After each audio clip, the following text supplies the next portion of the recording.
pegar, abrir a sua Bíblia para acompanhar e ficar sentado aí mesmo. Não precisa nem se levantar. Quero só agradecer a Deus, agradecer ao Senhor por essa oportunidade de contemplar essa maravilha que aconteceu nesse lugar, esse manifestar do Espírito Santo que foi forte aqui nesse lugar. Foi grande. Eu esperava um culto mais tranquilo, mais calmo, um culto de luto. Mas Deus operou. Mesmo em meio ao luto, Deus operou. Mesmo em meio à dor, Deus opera, irmãos. Mesmo em meio à dificuldade, Deus opera. Mesmo em meio às angústias, Deus opera na vida. Estava falando essa mensagem ontem. Tive uma oportunidade. Eu comecei a passar para aquelas pessoas. Você acha que Deus está preocupado com a sua vida financeira? Você acha que Deus está preocupado com o seu relacionamento? Não que Ele não vai fazer. Você acha que Deus está preocupado com a porta aberta para você? Você acha que Deus está preocupado com a provisão? Deus não está preocupado com isso, não. Deus está preocupado somente com a sua salvação. É difícil a gente escutar isso, mas Deus está preocupado exclusivamente com a nossa salvação. Porque a palavra de Deus vai nos falar: buscai primeiramente o reino dos céus e a sua justiça, e as outras coisas vos serão acrescentadas. Em segundo lugar, em segunda instância, a gente quer pôr sempre em primeiro lugar em nossas vidas a provisão, quer pôr em primeiro lugar o relacionamento, quer pôr em primeiro lugar a porta aberta, e a gente está sempre deixando Deus em segundo lugar, se Deus é primeiro lugar na nossa vida. Deus é primeiro lugar na minha vida e na sua vida, e você tem que entender isso. Você tem que entender isso nesse momento. Glória a Deus. Aleluia, Senhor Jesus. Eu vou ser bem breve, irmãos, bem rápido. Eu vejo que Deus operou grandemente aqui nesse lugar. Você precisa só mais de uma palavrinha. Eu vejo que uma palavra de 10 minutos já servia para vocês. Segunda Reis 4. Glória a Deus. O título da mensagem: Eliseu aumenta o azeite da viúva. Creio que muitos aqui já escutaram essa mensagem. Já sabem essa mensagem. Creio que até as crianças sabem essa mensagem, que é uma mensagem muito falada. Mas que nessa noite eu quero passar ela numa visão diferente para você. Eu quero passar uma revelação diferente para a sua vida sobre esta mensagem, sobre a multiplicação desse azeite. Toda vez que eu leio essa mensagem, Deus me traz algo novo ao meu coração. Deus revela algo diferente para mim, Deus revela algo diferente para a minha vida, e Deus me convence que aqui na igreja, através dessa mensagem aqui na igreja, é um lugar que tem que ficar. É um lugar que as pessoas que aqui estão têm que ficar. Você vai entender agora, irmãos. Você vai entender por que Deus quer que você esteja neste lugar. No primeiro versículo aqui, você já vai pegar a visão. Glória a Deus. O título é Eliseu aumenta o azeite da viúva. Vamos começar a ler o primeiro. E uma mulher das mulheres dos filhos dos profetas clamou a Eliseu dizendo: meu marido, teu servo, morreu. E tu sabes que o teu servo temia ao Senhor. E veio o credor levar-me os meus 2 filhos para serem servos ou escravos. Eliseu lhe disse: que hei de fazer? Declara-me o que tens em casa. E ela disse: tua serva não tem nada em casa, senão uma pequena botija de azeite. Glória a Deus. Então disse ele: vai, pede vasilhas e vasos emprestados a todos os seus vizinhos. Vasilhas e não poucas. Então entra e fecha a porta sobre ti e sobre os teus filhos e deita um pouquinho de azeite que você tem sobre as outras vasilhas. Partiu, pois, dela e fechou a porta sobre si e sobre seus filhos, e eles lhe traziam os vasos e ela os enchia. Sucedeu que, cheios que foram os vasos, disse a seu filho: trazei-me ainda mais um vaso. Porém, eles lhe dissem: não há mais vaso nenhum. Então o azeite cessou. Só para finalizar no 7. Então veio ele e fez saber ao homem de Deus, e disse ele: vai e vende o azeite e paga a tua dívida, e tu e teus filhos vivem do restante. Senhor, meu Deus, meu Pai, Deus poderoso, eterno Pai amado, Senhor da glória. Pai, Deus querido, essa mensagem, Senhor, Deus querido, que o Senhor martelou, Deus querido, no meu coração, Senhor. Pai, essa semana, Deus querido, Pai, que o Senhor trouxe, Deus querido, grandes revelações ao meu coração, Senhor. Pai, que assim seja, Deus querido, passada da mesma forma que foi passado para mim, Senhor Jesus, seja passada para o teu povo nessa noite, Deus querido. Pai, que eles venham ter, Deus querido, usar essa palavra, Deus querido, no seu dia a dia, Senhor Jesus. Pai, que essa palavra venha ser usada, Deus querido, como instrumento de transformação em suas casas, Senhor Jesus. Renova vidas mais e mais neste lugar, Deus querido. É o que eu te peço nessa noite. Em nome do Senhor Jesus. Aleluia. Glória a Deus. Glória a Deus. Aleluia. Vamos falar um pouquinho sobre essa viúva. Essa mulher rejeitada pela sociedade. Ser viúva. Mas antes da gente entrar na mensagem, vamos falar sobre o profeta, né? Vamos introduzir o profeta aqui na mensagem, o profeta Eliseu. Só para você entender, Elias e Eliseu, profetas que foram chamados para profetizar contra o sistema corrupto. A palavra do Senhor vai nos falar que na queda do rei Salomão, por causa do pecado, os reinos, aquelas 12 tribos que vêm lá de Moisés, vêm lá, conhecendo da Bíblia, aquelas 12 tribos que Deus mandou formar, elas começam a se dividir. Essas 12 tribos se dividem em 2 reinos. A palavra do Senhor vai nos falar o reino do norte, que é o reino de Samaria, que vai ser chamado de reino de Israel, e o reino do sul, que é formado somente por 2 tribos, que é a tribo de Judá, que é a tribo de Benjamim, que vai ser chamado de reino de Jerusalém. E aqui a gente vai ver 2 reinos divididos, um reino que fazia a vontade de Deus, que era o reino de Judá, e um que fazia a vontade dos homens. E um que seguiam a vontade dos homens, que seguiam as coisas do mundo. E Elias e Eliseu foi chamado para pregar contra essas pessoas, contra esse sistema, porque independente de ser dessas tribos ter dividido, aquele povo era o povo de Deus, era aquele povo que Deus chamou lá no começo, aquele povo que Deus libertou lá do Egito, aquele povo que Deus conduziu no deserto, lá no começo da Bíblia, para você entender. E Elias e Eliseu foi chamado para pregar contra o reino do norte, contra esse povo, contra o povo que exaltava a idolatria, contra esse povo que tinha Deus como salvador das suas vidas. Tinha sim, mas não era somente Deus, tinha outros deuses também. Cultuavam outros deuses, cultuavam outras religiões, outros rituais. E Elias e Eliseu foi chamado para pregar contra o sistema, contra esse povo. Talvez a parte mais difícil, pregar para essas 10 tribos. Eles foram chamados. Eliseu, homem de Deus, a palavra do Senhor vai nos falar que ele era um homem próspero, um homem que vivia do campo, um homem que vivia da agricultura. E ele já é um profeta antigo, já é um profeta velho, um profeta cheio da presença de Deus. Passa sobre aquele lugar e vê aquele homem. E Deus, naquele momento, toca o coração de Elias. Olha, chama você para ser o seu sucessor. E a palavra de Deus fala que Elias, passando sobre as terras de Eliseu, e Eliseu estava arando a terra, era um homem próspero, tinha muitos bens, muitas posses, vivia do campo.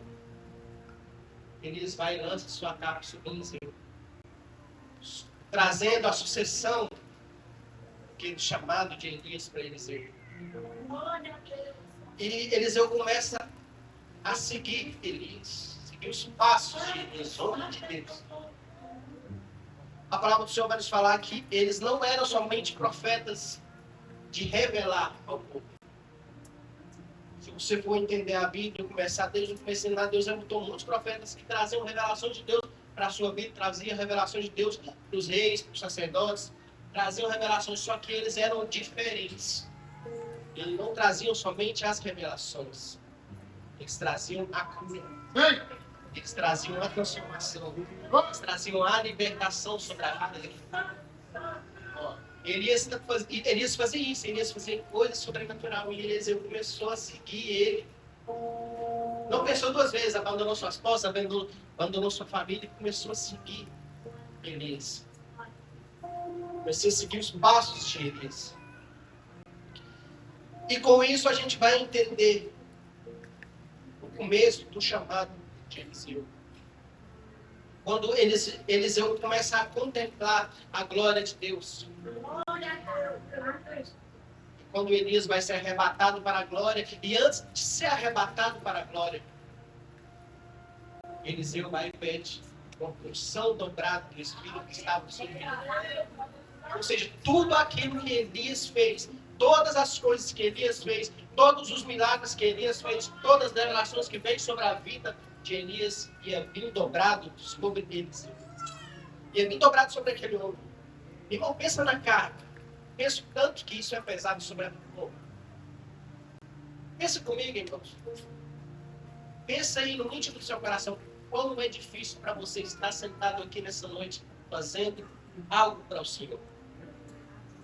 Quão é difícil você se dispor para vir para a casa do Senhor. Se sobrar tempo, eu vou. Hoje eu não estou sem fazer nada, eu vou para a casa do Senhor. Com ele não, com Eliseu era diferente. Eliseu se propôs, Eliseu pediu algo a mais para Deus. Eu quero, antes dele subir, eu quero uma porção dobrada do teu Espírito, eu quero algo a mais. Ele é um de Deus, mas eu quero mais. Eu quero receber mais, eu quero fazer mais pelo povo. Eu quero profetizar mais para o povo. Eu quero porção dobrada daquilo que o Senhor entregou para ele. Dá para mim. Entrega para mim. Faz para mim. E aí começa, né, que o som começa, chamado de Eliseu, o homem de Deus. E aqui a gente vai ver que Eliseu faz algo para esse viúva. Por quê? Para a gente entrar naquela mensagem, para a gente entrar, por que essa viúva entendeu que ela tinha que buscar a ajuda desse homem de Deus? Para você entender por que essa viúva sentiu que ela tinha que buscar ajuda em homem de Deus. Então, eu falei aqui no início da mensagem, você vai entender agora. Eu falei para você agora. Uma mulher das mulheres dos filhos do profeta clamou a Eliseu dizendo: meu marido é teu servo. Meu marido é teu servo. Irmãos, eu quero falar uma coisa para você nessa noite. O que você está fazendo aqui na casa do Senhor? Você está sendo servo de Deus? Você está sendo servo do Senhor? Ou você está vindo buscar só as bênçãos, a prosperidade, só aquilo que Ele pode fazer? Aqui você vai ver a transformação de uma mulher.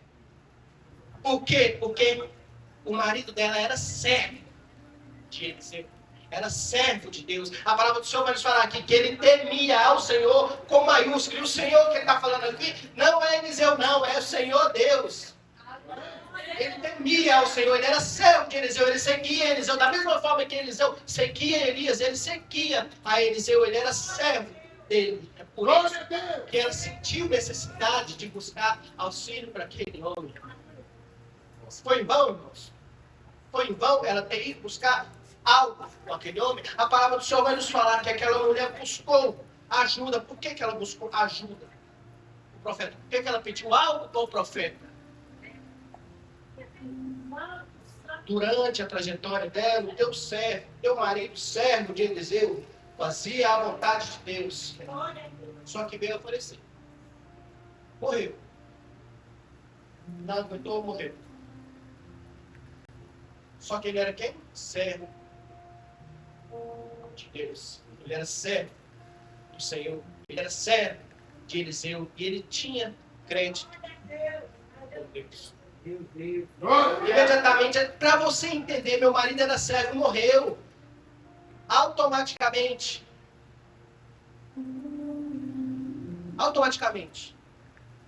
Aquele homem vai perguntar: o que você quer que eu faça?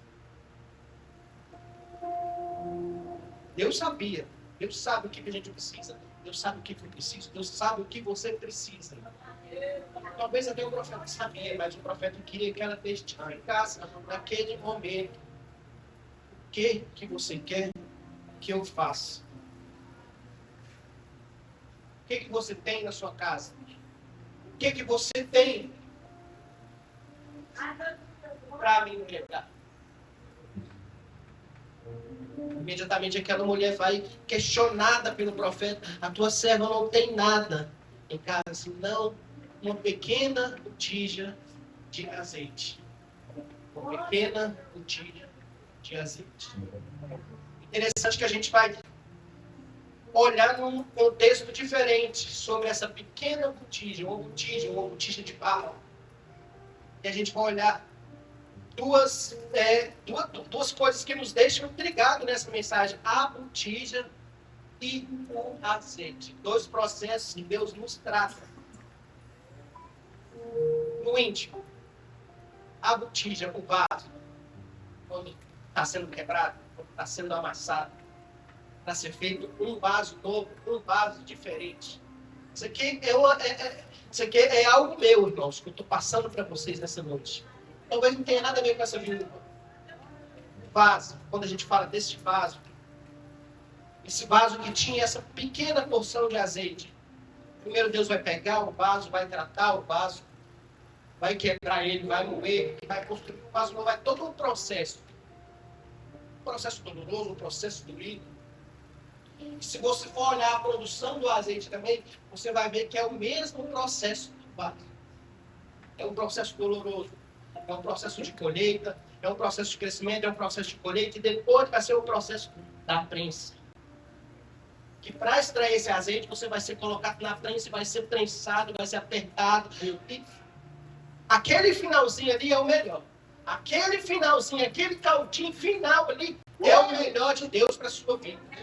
É o melhor de Deus para a sua vida. Deus quer que a gente entregue algo para Ele.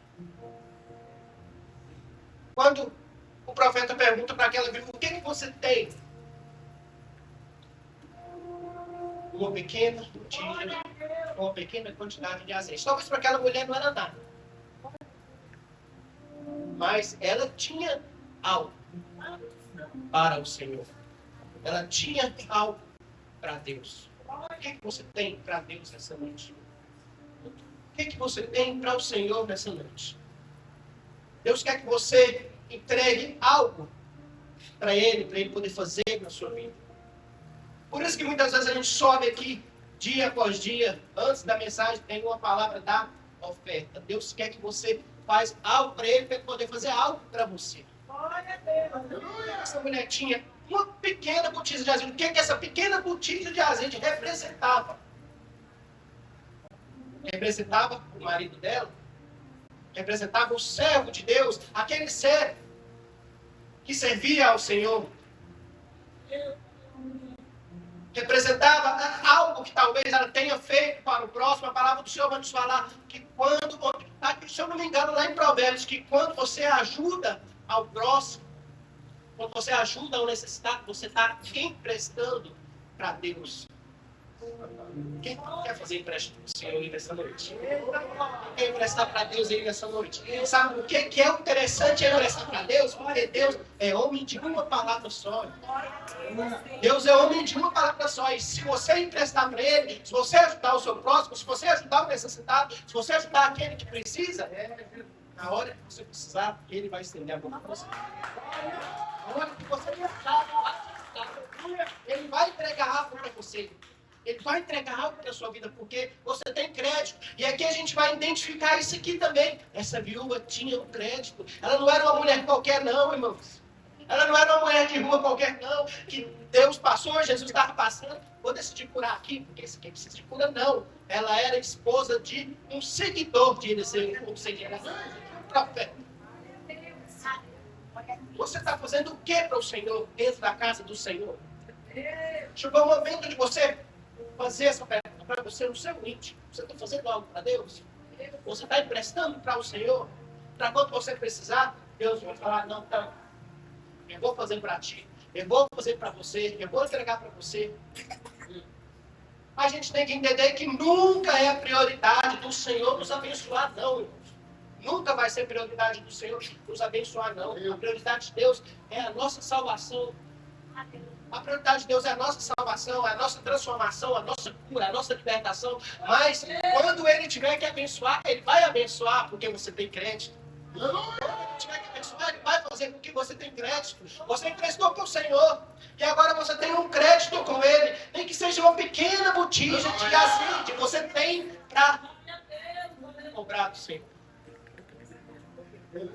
Você emprestou para Ele, Ele vai retribuir para você, Ele vai entregar para você. Uma segunda vertente, uma verdade que a gente vai entrar aqui nesse texto.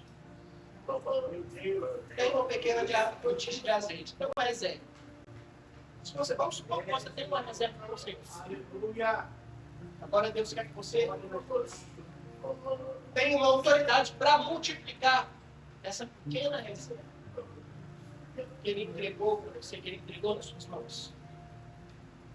Aquele profeta imediatamente questionou ela, vai buscar vasilhas. Busca e não busca pouca não, vai buscar vasilhas, e não é pouca não, busca vasilhas. Irmãos, aqui é um ato de fé, só para você entender, um ato de fé sem saber o que ia acontecer, sem saber o que ia acontecer naquele momento. Ela se prontificou, eu vou buscar, não sei o que vai acontecer, não, esse profeta é doido, mas eu vou buscar as vasilhas, eu vou buscar os tachos, eu vou buscar os tachos, eu sei que o milagre vai acontecer na minha vida.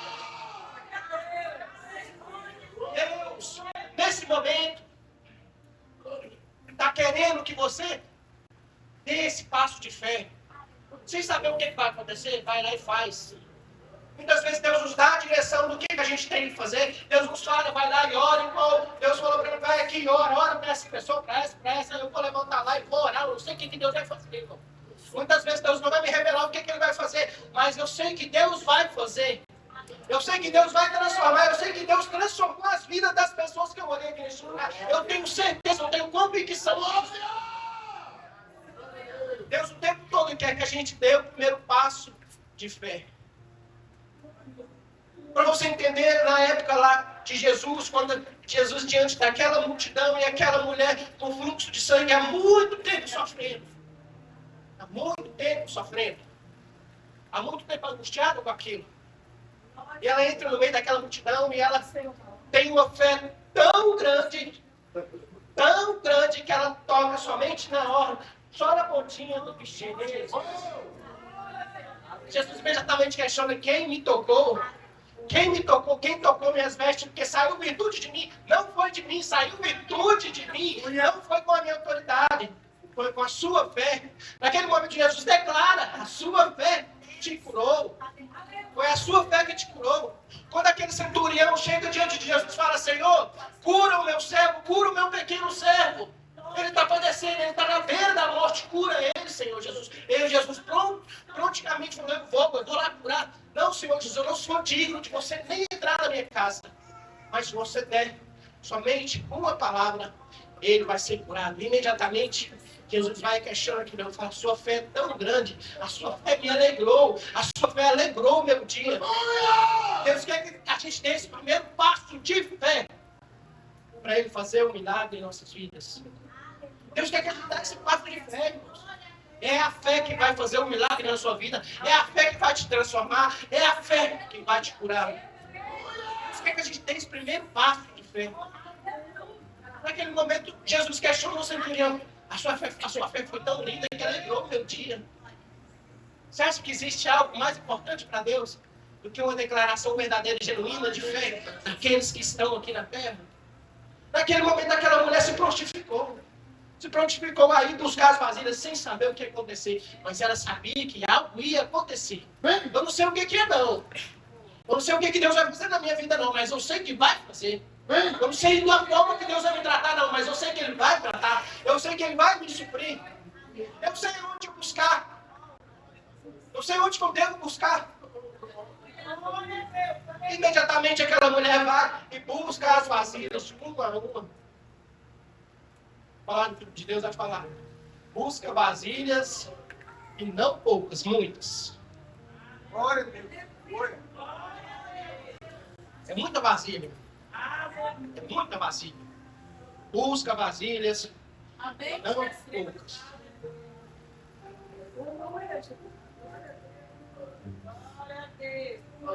Ela junta aqueles vasos, aquelas vasilhas, aqueles jarros.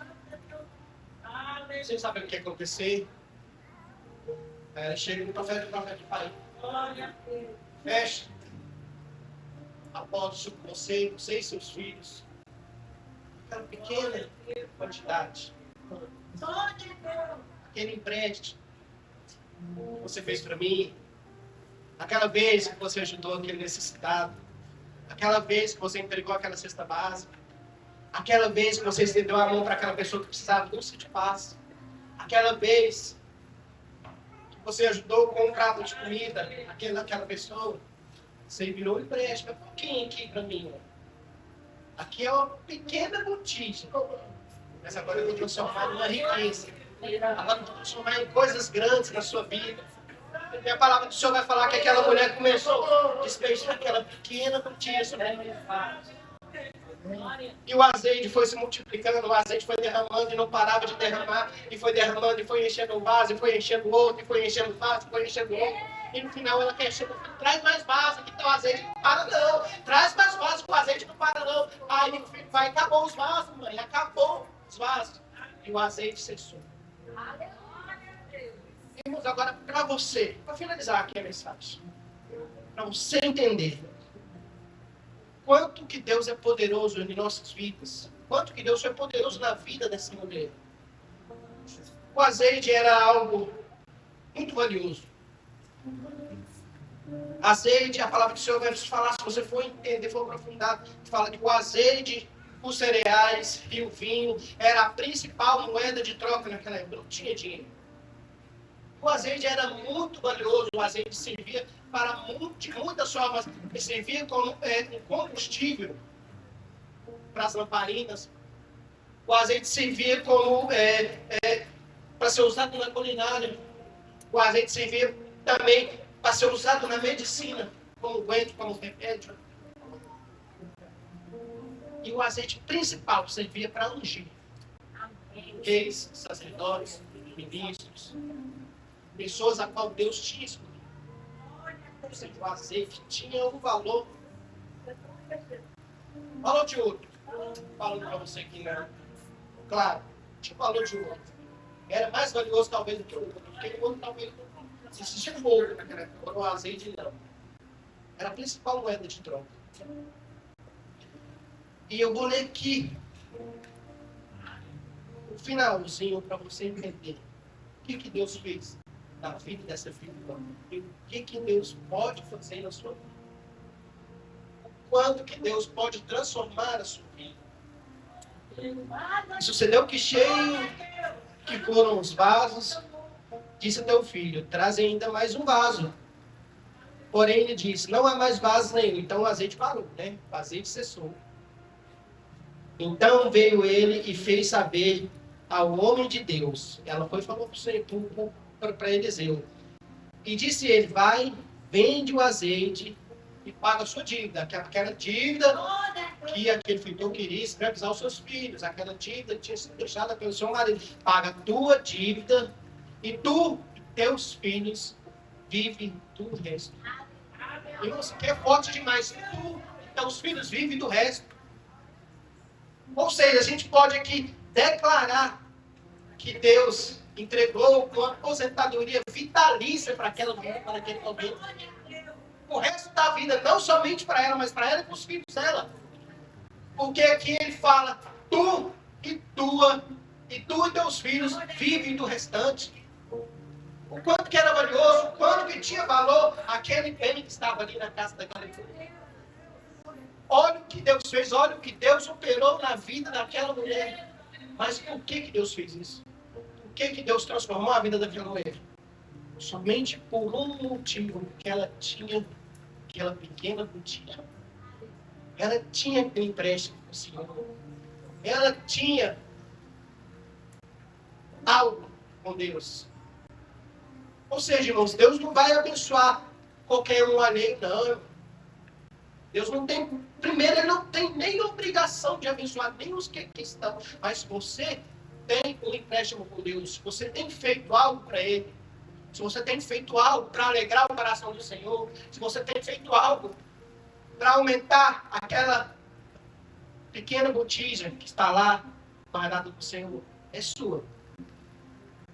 Você tem feito algo para Deus? Você tem ajudado o seu próximo? Você tem entregado aquilo que Deus precisa que você entregue? É tudo questão de uma contrapartida, irmãos. É só para você entender aqui nesse momento. Naquele momento, Deus entendeu que aquela mulher tinha algo com Ele. Então, eu vou fazer para ela. Se a gente fosse olhar pelos olhos humanos, aquela viúva ia ser rejeitada, os filhos dela iam ser escravizados, ela ia ser repudiada, ia perder em casa, ia viver pedindo esmolas na rua. Mas não. Imediatamente ela lembrou que o teu marido era servo de Eliseu. Ou seja, se o marido dela era servo de Eliseu, existe uma palavra que fala: eu e minha casa serviremos ao Senhor. Se a mulher está aqui buscando pelo seu esposo, pode ter certeza. Pode ter certeza. Você está buscando pelo seu esposo, pode ter certeza que Deus vai fazer. Deus está tocando lá na vida dele. Não pode não estar em direção. Deus está tocando na vida dele. Você está orando, você está buscando pelo seu filho nas drogas. Você pode ter certeza, irmão, que Deus está trabalhando na vida dele. Se você está de joelho, está no filho, está perdido nas drogas, na prostituição, Deus está trabalhando na vida dele. Deus tem um propósito grande ainda na vida dele. Porque através da sua vida, Deus vai abençoar pessoas lá fora. Mas se você for maldição também, Deus vai trazer maldição sobre toda a sua geração. Mas através da sua vida, Deus vai abençoar os seus. Através da sua vida, Deus vai abençoar a sua família. Através da sua vida, Deus vai abençoar os teus filhos. Através da sua vida, Deus vai abençoar o seu celeiro. E através da sua vida, o azeite vai se multiplicar na sua vida. É simples, irmãos. É simples. Para finalizar, através da sua vida, Deus vai entregar algo sobrenatural para você. Só basta você crer. Só basta você fazer, só basta você emprestar. Emprestar, só basta você fazer para Deus. Fica de pé, irmãos. Vamos fazer mais um período de oração. Vamos fazer mais um mover para o Senhor nessa noite. Vamos fazer uma entrega genuína nessa noite. Vamos clamar ao Senhor grandemente nessa noite. Para que Ele venha transformar verdadeiramente nossas vidas. Amém, Senhor. Aleluia, Senhor Jesus. Glória a Deus. Glória ao Senhor Jesus. Glória a Deus. Queria chamar alguém aqui que pode louvar? Pastor, irmão Marcos. Vamos louvar mais um louvor do Senhor. E que você venha entender, que você venha meditar no seu coração. Deus manifestou os avisos de Deus naquilo que quer. Amém, Senhor. Glória a Deus. Esse momento seja um momento de arrependimento na sua vida. Que você venha meditar nesse louvor. Você venha meditar profundamente essas palavras que foram faladas aqui, que elas venham ser usadas no seu dia a dia para a transformação das suas vidas, para a transformação do coração. Irmãos, eu peço a vocês encarecidamente que não saiam daqui e esqueçam essas palavras. Não saiam da casa do Senhor essa noite e esqueçam o que o Senhor fez aqui neste lugar, o quanto o Senhor operou aqui neste lugar. Não se esqueçam. E a partir desse momento, comece a fazer para Deus. Comece a mostrar para o Senhor neste lugar. Aleluia, Senhor Jesus. Aleluia.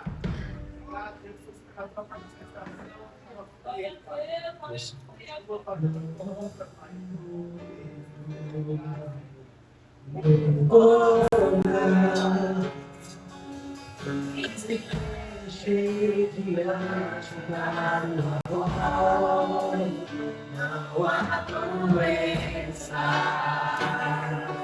nem cura, aquele que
Nós declaramos, Senhor, que se cumpre a palavra. Quantos aqui entenderam e receberam e alimentaram da palavra dessa noite? Quantos aqui vieram entregar ao Senhor, servir Ele na verdade, na totalidade? Porque enquanto nós estamos servindo, nós estamos depositando no celeiro do céu. Acho que você não entendeu. Quando nós estamos servindo, nós estamos depositando no celeiro do céu. E o Senhor, para aqueles que servem, tem o dia de colheita, tem o dia de saque. Que nessa noite você possa sair daqui alimentado com esta palavra. Que você e eu possamos regozijar essa semana.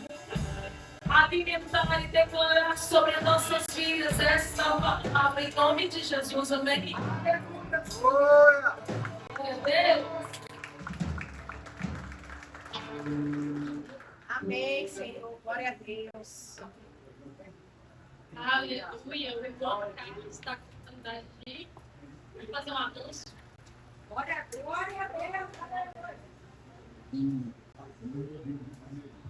Glória a Deus. Cumprimento a igreja.